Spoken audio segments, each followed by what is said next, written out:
Meghan Markle has always occupied a dual role in the public eye.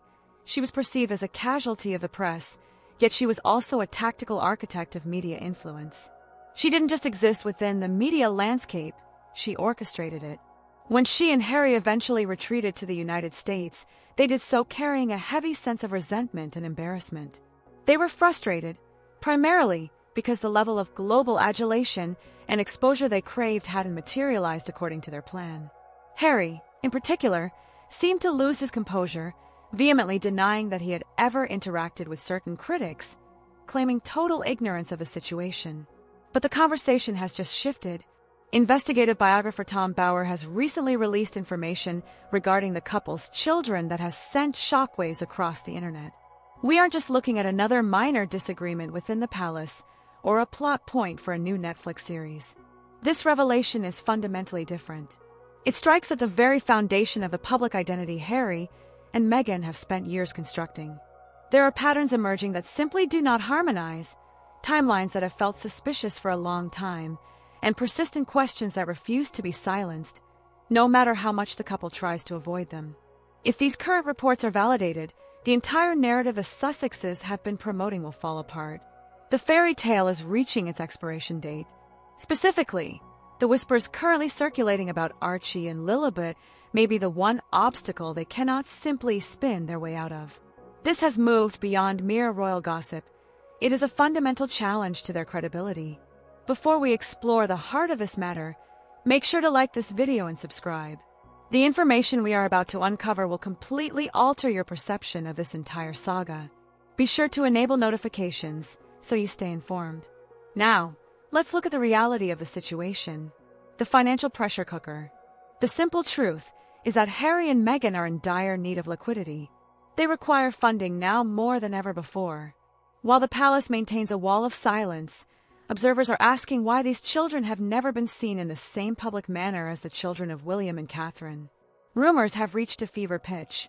Currently, the couple has no alternative streams of revenue. None. Their entire existence is funded by those high-stakes Netflix deals and publishing contracts. That is the beginning and the end of their financial security. Everything they do is focused on keeping those agreements functional. Tom Bower has been highlighting this reality, and he is an expert at dissecting such dynamics. He has built a career by profiling individuals who desperately want to stay hidden, people whose lives are wrapped in layers of mystery, and who go to great lengths to protect their secrets. Bower thrives on peeling back those layers to reveal what the powerful want to keep from the public. He famously wrote a best-selling biography on Prince Charles 4 years ago, detailing how Charles and Camilla had to meticulously rebuild their public images following the tragedy of Princess Diana. It was a gripping, chart-topping account. When Meghan arrived on the scene, Bower saw the same potential for a fascinating study. He wanted to see how this modern drama would unfold. What he discovered was quite stark. Harry and Meghan are essentially trapped. According to his research, Meghan was on a very specific hunt for a husband, an English husband, and Harry was the one who was available. Now, they're tethered to their corporate masters. They can endure any amount of public shaming or criticism because they simply cannot afford to stop. Their income depends on it. To make matters worse, if they were to lose these deals, they wouldn't just be moving to a smaller house, they would likely end up in a modest apartment in downtown Los Angeles. They are stuck in a cycle of their own making. They have traded their reputation and their dignity for a paycheck, and they know it. When financial desperation hits that level, you do what is necessary to survive, even if it means selling your private life for public consumption or taking constant hits to your reputation. There is no other choice. If they walk away, they lose the mansion, the status, and the lifestyle, crashing out in content creation. Sources indicate that Harry is currently in a state of total distress. He is reportedly crashing out after hearing the latest claims made by Tom Bower on a live broadcast. Despite this internal turmoil, the machine keeps moving. They continue to produce content, sharing their lives piece by piece, chapter by chapter. It isn't necessarily because they want to share anymore, it's because they are contractually obligated to. It has become their only viable path. Tom Bower saw this trajectory from the start. He predicted that money would be the primary motivator behind every decision they made, and he has been proven correct. According to Bower, Meghan has always been driven by wealth. He suggests that this was her primary motive for marrying into the royalty. However, the great irony was her discovery that Harry's personal fortune was nowhere near what she had imagined. She expected hundreds of millions, perhaps even billions, and finding out otherwise was a significant disappointment. Now, she is working to make up that difference. They believe that by leaving the royal family, they could monetize their story and build an independent empire. In a technical sense, they achieved that, but they didn't build a kingdom of freedom, they built a different kind of cage. In this new reality, every private moment is turned into a commodity. Every family grievance becomes material for a book or a documentary. They are, in a sense, stuck with the devil. Netflix and various publishers demand stories and controversy, so the Sussexes must provide them to keep the lights on. There is no pivot, no exit strategy. This is their permanent reality. All the backlash and name-calling no longer matters to them because it is the only way they can generate income. They are essentially shouting into the void, hoping the noise pays the bills. The mystery of the pregnancies. This brings us to a particularly unsettling part of the story, the inconsistencies surrounding their children. From the very start, the pregnancy photos never seemed quite right. They felt staged and artificial in a way that stood in stark contrast to other royal pregnancies. Everything was so tightly controlled and meticulously polished that it naturally prompted people to ask questions. Once the public noticed these anomalies, they couldn't ignore them. The timelines were equally confusing. Dates didn't seem to align properly, and events appeared to jump around in ways that felt unnatural. It wasn't just a handful of skeptics pointing this out. It became a widespread topic of public debate. When you hold their approach up against the traditions of the royal family, the gap is massive. The public was used to the William and Kate model. We saw the hospital exits, the official birth announcements, and the standard traditions that come with royal infants. That is what is expected of the institution. However, with Harry and Meghan, there was an absolute void. No hospital photos, no traditional announcements, and a total disregard for the protocols followed for generations. That absence was loud. Royals don't typically abandon tradition without a specific reason, yet Harry and Meghan departed from the norm entirely. No one had a clear explanation for why this was happening, and that lack of transparency only birthed more skepticism. Their family presentation felt too manufactured, as if every piece of information was being filtered through a dozen layers of PR management. When a public image feels that artificial, people instinctively begin to wonder what is being concealed. It's a natural human reaction to look at something manufactured and ask, what is the truth beneath the surface? Tom Bower faced this wall of secrecy directly while researching his book. He found that Meghan had effectively silenced her inner circle, forbidding her friends from speaking to him. He sent out scores of emails to her associates, but the vast majority were met with total silence. This isn't the standard reaction when a reputable biographer reaches out. Usually, there is some form of dialogue. That level of information suppression tells a story of its own. Bower did manage to speak with Meghan's father, who still maintains a deep love for his daughter, despite their estrangement. Thomas Markle has said that regardless of her actions, she is still his child. But beyond him, the gates were locked. People weren't staying quiet because they had nothing to say. They were staying quiet because they were ordered to. It wasn't the desire for privacy that raised red flags, but the extreme, almost militant measures taken to enforce a total blackout. Privacy is understandable, but when you shut down every possible avenue of conversation, you don't decrease curiosity, you magnify it. It makes the world believe there is a secret worth hiding. A tale of two families. The contrast between the two branches of the family is jarring. William and Catherine's children are constantly visible. They are seen at family gatherings, birthday celebrations, and moments with their grandparents, Charles and Camilla. These are normal, observable connections that nobody questions because they fit the standard operation of a royal family. But with Archie and Lilibet, there is almost nothing. There are virtually no records of them spending time with senior royals, no candid moments with King Charles, no bonding time with Camilla, and no evidence of them being integrated into the family structure. This absence of normal family life is incredibly noticeable. People are starting to ask if this is just a series of coincidences or something more deliberate. Even the palace has stopped issuing the standard birthday greetings, and public acknowledgments for Harry and Meghan's children. Even the most routine royal traditions are simply not happening for them. Observers are beginning to wonder if the palace has intentionally kept its distance, not as a form of punishment, but perhaps as a form of institutional protection. There is a theory that the monarchy is insulating itself from a potential future scandal. By keeping Archie and Lilibet at arm's length, the institution remains safe if questions about their legitimacy ever become a legal or constitutional problem. It suggests the palace may have seen this coming a long time ago. Keeping the crown separate from children whose status might one day be challenged is a long-term strategic move. The silence from the king and the senior royals is significant. There are no warm public gestures, no grandfatherly updates, just a void. And in the world of the monarchy, silence often speaks louder than any official statement. This difference in treatment isn't just being noticed in the UK or America. It's a global conversation spanning Australia, Europe, and beyond. One set of grandchildren is fully embraced and visible. The other is kept in the shadows, barely acknowledged as part of the royal dynamic. People are asking why this gap exists. Royal families don't create this kind of separation without a logical reason, even if that reason isn't public knowledge. The legitimacy crisis. This leads us to the most complicated and messy part of the situation.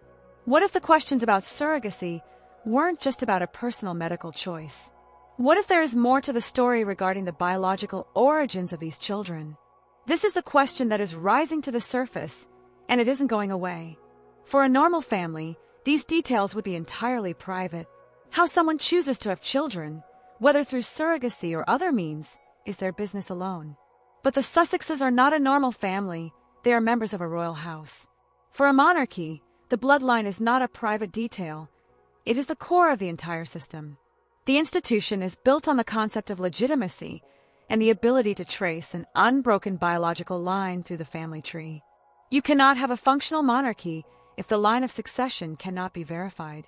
If there were outside donors involved, or if the biological reality differs from what has been presented to the public, this ceases to be a privacy issue and becomes a constitutional one.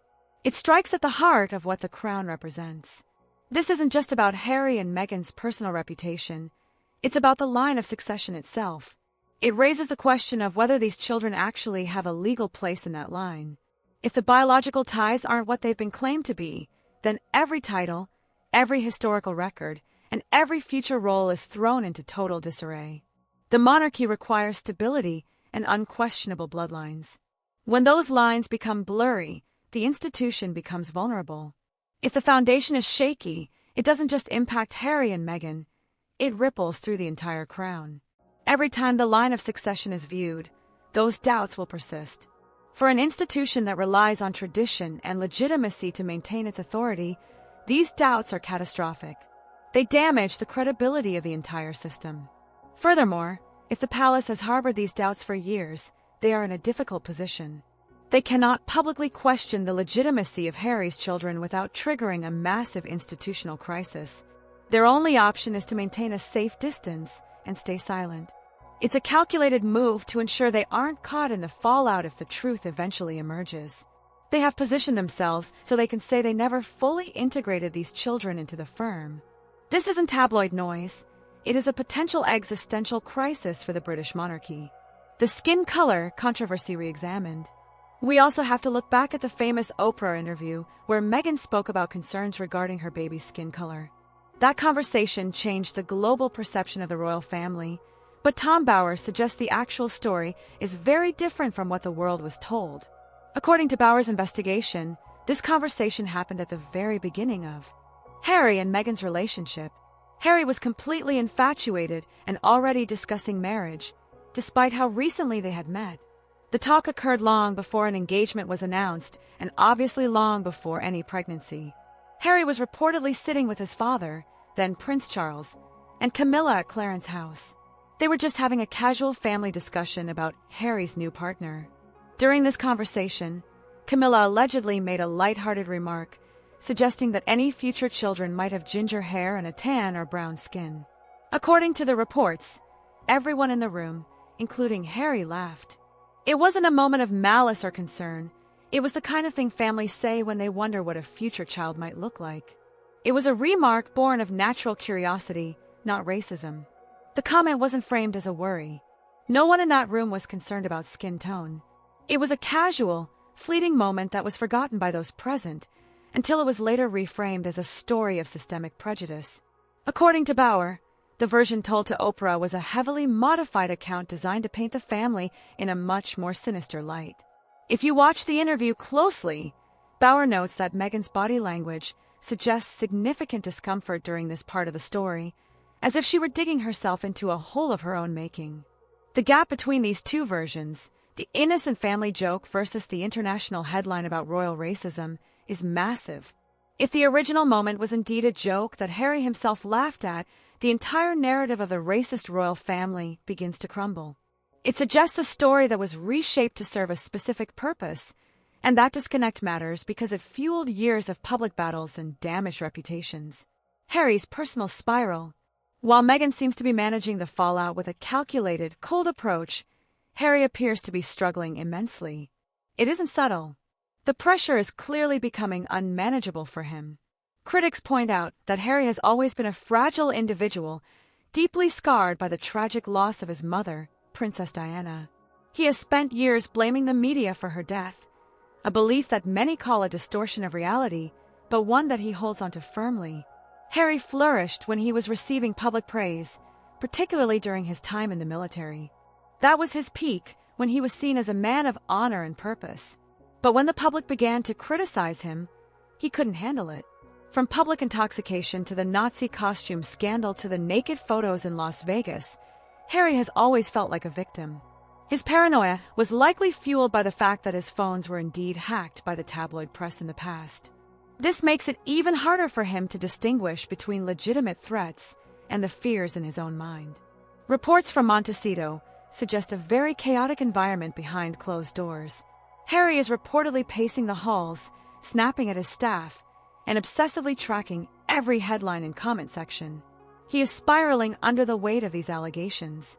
There is a deep irony in the fact that the man who made mental health awareness his entire brand is now losing his own peace of mind. Insiders describe him as almost pathologically obsessed with the media narrative, dissecting every frame of his children's photos and every word Tom Bauer speaks. He is reportedly restless, lashing out at those around him, and losing sleep over conspiracies. People who have known him for years say he is unrecognizable. His old military comrades have distanced themselves. Sources say he fluctuates between explosive anger and eerie total silence. It appears he has lost his identity, not just as a royal, but as a person. The most brutal part of this is that fatherhood was supposed to be his redemption. It was his reason for leaving the palace and his shield against the world. But now, even that is being scrutinized. Critics are asking if the children he's built his new life around are even his biological offspring. That kind of doubt doesn't just hurt your image, it destroys your soul. He went from being the brave boy walking behind his mother's coffin to being seen as either a naive puppet or a participant in a massive deception. Both versions leave him looking weak and powerless. The silence and the storm. Meghan's strategy is different. She isn't breaking down. She's trying to suppress the story through control. But the harder she tries to silence the questions, the louder they become. It's like trying to extinguish a fire with fuel. Every move she makes to control the narrative only convinces the public that there is something to hide. People are now looking at the 2-hour hospital recovery claim and the staged photos with renewed skepticism. This isn't about hurt feelings anymore, it's about timelines and documents. Critics argue that they had years to be transparent. They could have been open from the start, but they chose a path of extreme secrecy, and that choice is now backfiring. Their total silence in the face of this chaos isn't helping. There have been no denials, no clarifications, and no concrete evidence to put the rumors to rest. In a crisis like this, silence doesn't calm things down. It acts as an accelerant. It makes people ask, if there's nothing to hide, why not just show the truth? Every day they remain quiet, the suspicion grows. The demands for DNA testing have become a deafening roar.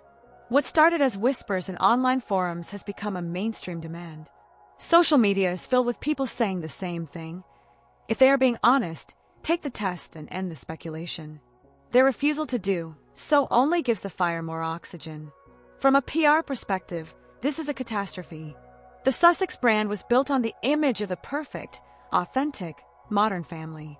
But that image is cracking, and these aren't surface-level issues. They are structural failures in the foundation of their story. No amount of glossy photo shoots can fix this. They had countless chances to be transparent, but they chose a different path. Now, the public doesn't see their silence as dignity, they see it as a cover-up.